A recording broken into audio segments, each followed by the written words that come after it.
Hello, ഒരു കല്യാണമുണ്ട് കേട്ടോ. അതിനുള്ള ഒരുക്കമാണ്.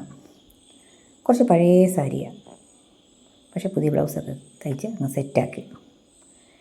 കല്യാണത്തിന് പോകുമ്പോൾ നമ്മൾ കുറച്ച് സുന്ദരിയായിട്ട് വേണം പോകാൻ. എൻ്റെ ആനി ക്ലീനൊക്കെ എടുത്ത് കയ്യിലിട്ടു, മാച്ചിങ് വളയൊക്കെ വാങ്ങിച്ചു, ജിമിക്കൊക്കെ ഇട്ട് പോവാം. സ്വാതിമോനുണ്ട് കൂടെ. ഷൂട്ടിങ് അവൻ്റെ ഡ്യൂട്ടിയാണ്. കുമ്പനാട് വെച്ചായിരുന്നു കല്യാണം കേട്ടോ. ഓഡിറ്റോറിയത്തിൽ ചെന്ന വഴിക്ക് വെൽക്കം ഡ്രിങ്ക് കിട്ടി. അതങ്ങ് കുടിച്ചു. നല്ല ചൂടല്ലായിരുന്നോ. അപ്പോൾ AC ഓഡിറ്റോറിയം കൊണ്ട് കുഴപ്പമില്ല. അപ്പോഴത്തേക്ക് രാജി എത്തി. ഞങ്ങളുടെ അതുപോലെ പ്രിയപ്പെട്ടൊരു കൂട്ടുകാരുടെ ചേട്ടൻ്റെ മോടെ കല്യാണമാണ്. പലപ്പോഴും ഒക്കെ ഉള്ളൂ ഇങ്ങനെ ഒന്നിച്ച് കാണാനും ഒക്കെ ഒരു അവസരം കിട്ടുന്നത്. അവളങ്ങ് ബാംഗ്ലൂരാണ്.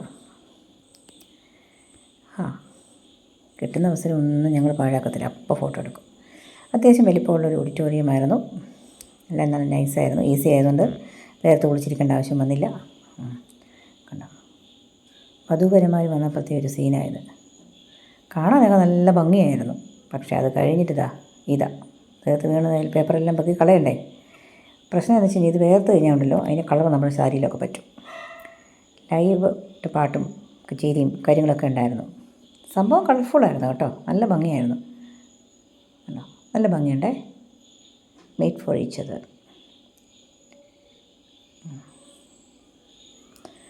അങ്ങനെ കല്യാണം കഴിഞ്ഞ് അടുത്ത സെക്ഷൻ എന്താണെന്നറിയാമല്ലോ. വിശാലമായ സദ്യ ഉണ്ടായിരുന്നു. ഇപ്പോൾ എല്ലാ കൺവെൻഷൻ സെൻറ്ററും ഇങ്ങനെയാണ്. മുകളിൽ കല്യാണം, താഴെ സദ്യയൊക്കെ റെഡിയാക്കി വിശാലമായിട്ട് ഇരുന്നങ്ങ് കഴിക്കാം. ഒന്നും തള്ളും ഒന്നും വേണ്ട. പണ്ട് ഹിന്ദു കല്യാണത്തിനൊക്കെ പോയി കഴിഞ്ഞാൽ ഇടിയും തൊഴിയും കഴിഞ്ഞിട്ടേ നമുക്ക് തിരിച്ചു വരാൻ പറ്റത്തുള്ളൂ, ഇല്ലേ? ഇതങ്ങനെയൊന്നും ഇല്ലായിരുന്നു. സമർത്ഥമായ സദ്യ. ചോറ് വരുന്നതിന് മുമ്പ് എൻ്റെ ഒരു ശീലമായത് ഉപ്പേരി പെറുക്കി കഴിക്കുക എന്നുള്ളത്. വിശപ്പിൻ്റെ വിളിയുണ്ടേ. നല്ല സദ്യയായിരുന്നു. അത് കഴിഞ്ഞിട്ട് ഓരോ കോൺ ഐസ്ക്രീമും കിട്ടി. ലൈറ്റിങ്ങൊക്കെ അങ്ങ് മാറ്റി വെക്കും ആ സമയത്ത്.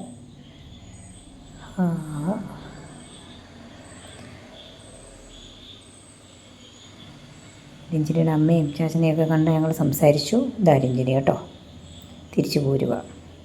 നല്ലൊരു ഡേ ആയിരുന്നു കേട്ടോ. ശരിക്കും നല്ല കുറേ മെമ്മറീസായി ബാക്കിയാവുന്നു. എന്തൊക്കെയാണെന്ന് കണ്ടേ? ഇതാ കണ്ടോ, നൈസല്ലേ? Okay, by.